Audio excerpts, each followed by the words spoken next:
Imagine a woman offering a passing monk, like a single piece of sugarcane. It's a tiny, totally fleeting gesture, right? Super mundane. But then, just hours later, she is brutally beaten to death by her mother-in-law over that exact same piece of sugarcane. Which is an incredibly dark turn. It is. But here's the thing. The universe, it doesn't register her tragedy at all. It just registers the joy of her gift, and instantly it builds her this glowing celestial mansion that literally outshines the sun. Welcome to our deep dive. Today we are unpacking the wild, blockbuster mechanics of ancient Buddhist karma. It's a stunning image to start with, isn't it? Because when most people think about ancient philosophical texts, they project this, I don't know, this austere, dusty calmness onto them. Oh, for sure. You picture someone sitting serenely under a tree in total silence. Exactly. But you step into the translations we're analyzing for this deep dive, and that quiet image is just instantly shattered. Right. Our mission today is to dig into a really fascinating stack of texts. We're looking at things ranging from the Vimanavatthu, which translates to stories of heavenly mansions, to the epic Jataka tales, and the Visuddhimagga. And these are foundational texts, but they are incredibly dynamic. Yeah, and if you're listening to this, you've probably used the word karma before. But usually, it's when someone cuts you off in traffic and you secretly hope they get a flat tire. Right, we treat it like a cosmic vending machine of Teddy Justice. Exactly, a vending machine.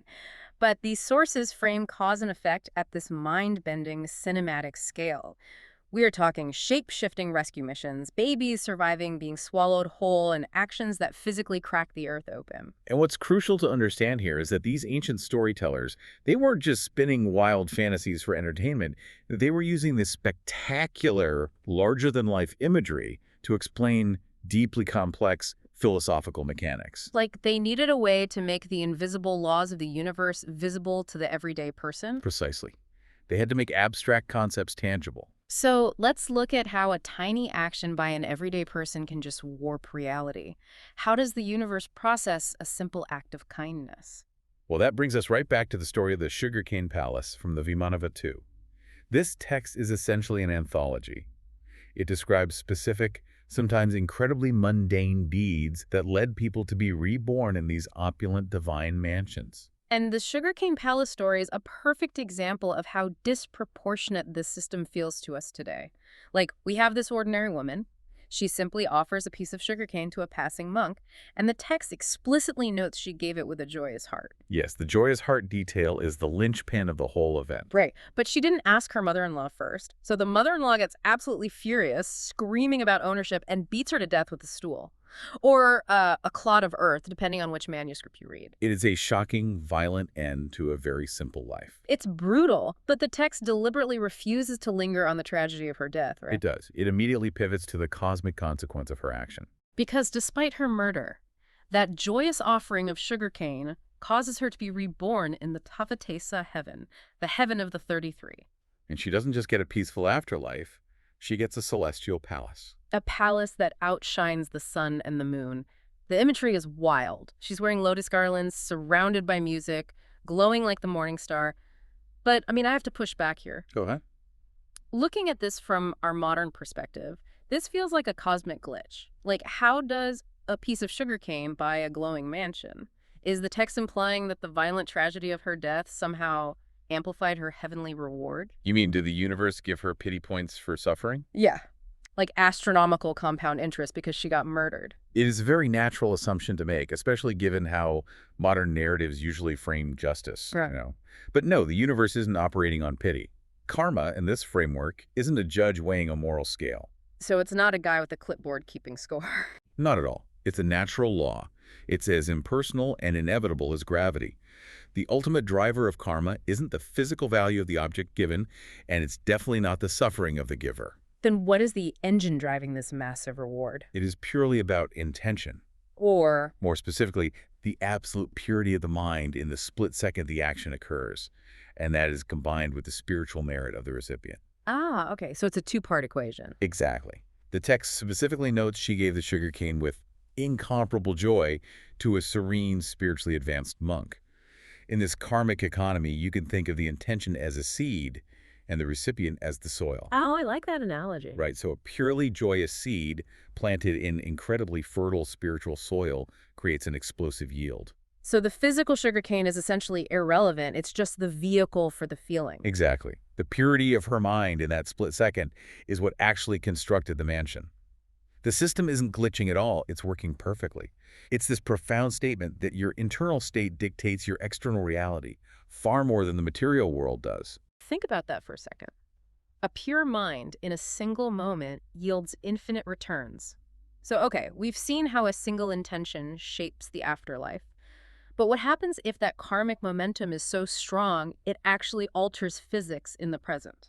That is a great transition, because as we look at our sources, we move from cosmic rewards in the afterlife straight into what looks like cosmic invincibility in the physical world. Yeah, and this requires a look at the Visuddhimagga, which is this massive manual outlining the path of purification.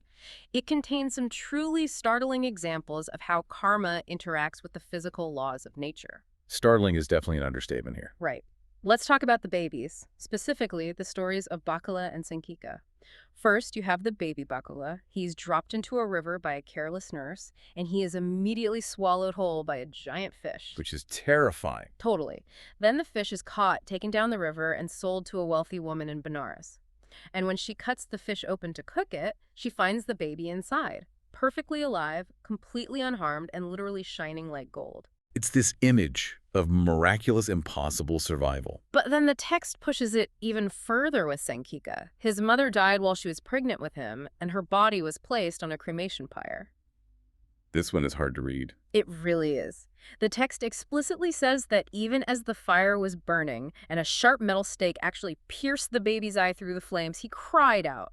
The people realized he was alive, pulled him from the fire, and he survived. He survived a cremation fire from inside the womb. Hold on, though. Biology and physics just stop. Like, fire doesn't burn a baby, digestion just pauses.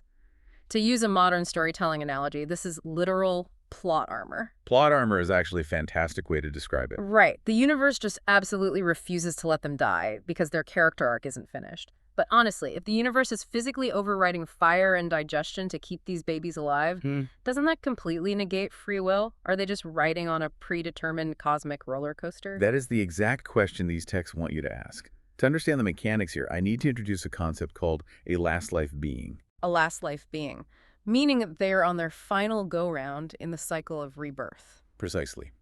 Both Bakula and Sankika were not ordinary individuals. Over countless past lives, they had made choices, formed intentions, and accumulated an overwhelming amount of karmic momentum. Okay, so they had a massive backlog of good karma. Exactly. And that specific momentum dictated that they were absolutely destined to achieve arahatship in this specific physical life. Arahatship being ultimate spiritual liberation, the total escape from the cycle of birth and death. So because they had already done the work over thousands of lifetimes, this life was guaranteed to end in enlightenment. They literally couldn't die before reaching that finish line. Right. The Visuddhimagga doesn't describe their survival as a lucky break. It describes it as a specific kind of phenomenon, a miracle of omnipresent knowledge. A miracle of omnipresent knowledge, what does that actually mean in practice? It means that because that future event, their ultimate enlightenment, was a karmic certainty, that certainty essentially rippled backward in time. It acted as an impenetrable physical shield in the present. The future reaching back to protect the present. That is wild. It is. The fire still burned, the fish still swallowed, but the karmic force of their destiny overrode the biological consequences. It's not that they lacked free will in this life, it's that their free will and choices over eons had already built a force field of pure potential that physical elements simply couldn't breach. Okay, so karmic momentum can act as a literal physical shield for one individual. But how does this karmic web connect entirely different species or dimensions? Because our sources don't just stay in the human realm. They certainly don't. And for that, we turn to the Jataka tales, which are the stories of the Buddha's past lives. Here, the scale of interconnectedness gets incredibly wide. I love this next text. We are plunging into the Viradata Jataka. It paints this incredibly vibrant world of the Nagas. Which is a really fun aesthetic shift from the previous text. Oh, totally. And for those listening who might not know, Nagas are essentially dragon or snake spirits. They live in this vast, wealthy underground realm, but they regularly interact and even intermarry with humans. Nagas are fascinating figures in Buddhist cosmology.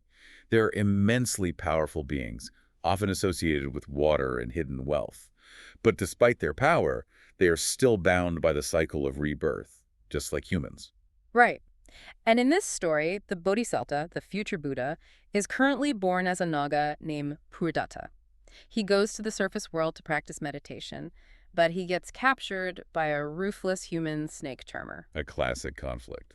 And what follows is basically an ancient fantasy heist movie, like Ocean's 11 with amphibians. It absolutely has the structure of a heist, the elaborate rescue mission assembling the team. Yes. His half-human, half-Naga brother, Sudhana, goes up to the human realm to rescue him. But he doesn't go alone. He is accompanied by their sister, Achimuki. And her contribution is just the best part. It really is. Because instead of marching in with an army of dragons, she uses her magic to turn into a tiny frog, and she literally hides inside her brother's hair. Like she's just riding along in his top knot while he disguises himself as an ascetic. The imagery is incredibly vivid, very specific, and frankly, quite funny. It is funny, but it also confused me, like, why all the elaborate disguises? If they are powerful Naga spirits, beings that can crush mountains and control storms, why hide a frog in a guy's hair instead of just using cosmic magic to blast the snake charmer away? Why play this elaborate game? Well, this is where we see the true genius of the Jataka tales. You have to remember, these stories functioned as highly entertaining pedagogical tools for a massive, diverse audience. So they needed to be blockbusters to hold people's attention. Exactly. The elaborate disguises, the tension of the heist, the humor of a frog in a topknot that keeps the everyday audience completely hooked. But beneath that entertainment is a deeply subversive lesson about the nature of power. Subversive how? Like, what's the lesson beneath the frog disguise? We have to ask why Purdatta was captured in the first place. He had taken a strict vow of nonviolence in order to progress spiritually. As a Naga, he possessed the power to incinerate the snake charmer with a single glance. But he didn't do it. Right. He chose to be captured, stuffed into a basket, and forced to perform. Rather than break his vow and cause harm, violence would just chain him further to the cycle of rebirth. Wow, okay, so his captivity was actually a display of immense self-control. Exactly. So when his siblings come to rescue him, they can't just come in blasting with magic. That would ruin the purity of their brother's sacrifice. Oh, I see. They have to play by his rules. They do. They have to operate within the constraints of his supreme virtue. The elaborate disguise and the clever infiltration, that is the text teaching the audience that true power isn't about destructive force. It's about relying on cleverness, loyalty, and virtue to solve problems. That is fascinating. The frog in the hair isn't just a funny visual. It's a profound cosmological statement that violence is the lowest, least effective form of power. That is beautifully put, yes. That completely flips the script. You're expecting this massive CGI action climax, and instead it's a masterclass in nonviolent problem solving. So we've been talking about family members risking absolutely everything, traversing dimensions, turning into frogs just to save each other. But there is a flip side to this karmic web. And this is where things get really difficult. Yeah. What happens when the ultimate karmic test requires you to sever those exact familial bonds? This brings us to the Vesantara Jataka, and I think it's fair to say this is undeniably the most challenging text in our stack. Challenging is definitely the word. This one is really tough to digest. In this story, the Bodhisattva is Prince Vesantara. He has taken a vow of absolute total generosity. He will give away anything anyone asks of him, and I mean anything. Which starts out sounding noble, but escalates quickly. Very quickly. First, he gives away the kingdom's sacred rain-bringing elephant, which gets him banished to the forest. While he's living there, a demanding, cruel Brahmin, who is actually the god Saka in disguise, testing him, comes and asks for his beloved children, Jali and Kanhajina. And Vesantara gives them away. Just like that. And he doesn't stop there. He then gives away his devoted wife, Maddie, to another stranger. Now, the text gives us this visceral, cosmic detail. The moment he makes this sacrifice, the earth itself physically quakes. It's a really dramatic scene. The massive Mount Meru, the mountain at the center of the universe, trembles. The oceans roar. The universe is physically reacting to what he just did. The cosmic reaction signifies the immense, almost incomprehensible karmic weight of the act. Right. But I have to speak for you listening to this right now. You are probably thinking what I am thinking. Giving away your kids and your wife to a stranger sounds like a villain's move. It sounds repulsive. It completely violates our modern ethical sensibilities. Completely. How do we even approach this? How did the original audience process this extreme action without just completely rejecting Besantara as a monster? It is a completely valid reaction, Mm. and frankly, the text wants you to be shocked. Mm. But it also provides an explicit defense, and we have to understand it within its own philosophical framework. Okay, what's his defense? Vasantara himself states in the text, "My children were not hateful to me. My wife was not hateful." He makes it clear he didn't give them away because he was indifferent to them or trying to escape his responsibilities. Then why do it? Why subject them to that trauma? Because his desire for ultimate omniscience, the absolute wisdom required to become a fully awakened Buddha and ultimately save all sentient beings from the cycle of suffering, was infinitely greater than his attachment to his own family. It is a calculation of universal salvation versus personal comfort. I understand the math, like the salvation of all beings outweighs the comfort of a few. But still, even as an allegory, why is the price of this specific cruelty? Why not just fast for a decade or meditate in a cave? Why does enlightenment require traumatizing your family? Because it is an allegory for the absolute terrifying peak of non-attachment. The story isn't meant to be a literal parenting guide or a model for everyday behavior. I would certainly hope not. Right. To achieve the ultimate spiritual goal, one must be willing to completely sever the very things that bind us most tightly to the physical world. For humans, the ultimate binding force isn't money or power. It is the fierce, possessive, biological love of our family. It's the strongest instinct we have. Exactly. The text is pushing the concept of non-attachment to its absolute breaking point to show you what ultimate liberation actually costs. The earthquake isn't just a special effect to show how great Besantara is. It's not just fireworks. No, it is a symbol showing how unnatural, how difficult, and how world-shattering true non-attachment actually is. He is breaking the deepest human instinct. The sheer force of breaking that instinct causes the fabric of the universe to tremble. It is meant to inspire awe and a deep sense of philosophical terror, not imitation. That reframes it entirely. It shakes the universe because it breaks every human instinct. It is the absolute extreme edge of a concept brought to life through narrative. Precisely. It shatters the instinct of personal attachment to forge a path wide enough for universal liberation. Man, what a wild ride this deep dive has been. Let's pull these threads together.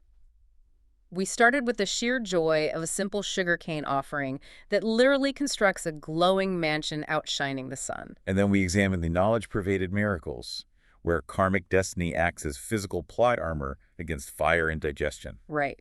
We saw frog sisters and shape-shifting heists, proving that virtue outsmarts violence. And we ended with an earth-shattering sacrifice that pushes the boundaries of human attachment to the absolute breaking point. And what unites all of these diverse texts, from the Vimana-Vasu to the Visuddhimagga to the Jatakas, is the profound, unwavering assertion that absolutely nothing in this universe is random. Nothing at all. Every intention, every action, no matter how small or how radical, vibrates through the very fabric of reality. The universe isn't just a backdrop, it is deeply, intricately responsive. It really changes how you look at a regular Tuesday afternoon, doesn't it? Which brings us to a final thought I want to leave you with. We tend to think of cause and effect in very small, immediate, almost scientific terms. You push a glass off a table, it breaks. You study for a test, you pass. It is a very localized, safe view of consequence. Exactly. But what if our modern view is just a watered-down, restricted version of this deeply interconnected reality? What if the universe isn't just keeping a tally of good and bad, but is actively weaving every single intention you have into the architecture of tomorrow? That's a beautiful way to frame it. Think about that sugarcane. What tiny, seemingly insignificant, purely joyous sugarcane moment have you had today? Maybe a smile to a stranger, a quiet act of patience that might be echoing through the universe in ways you can't even begin to imagine. It's a powerful reminder. Our intentions are, quite literally, the architects of our world. Thank you so much for joining us on this deep dive. Keep questioning the narrative of your own lives, and we'll catch you next time.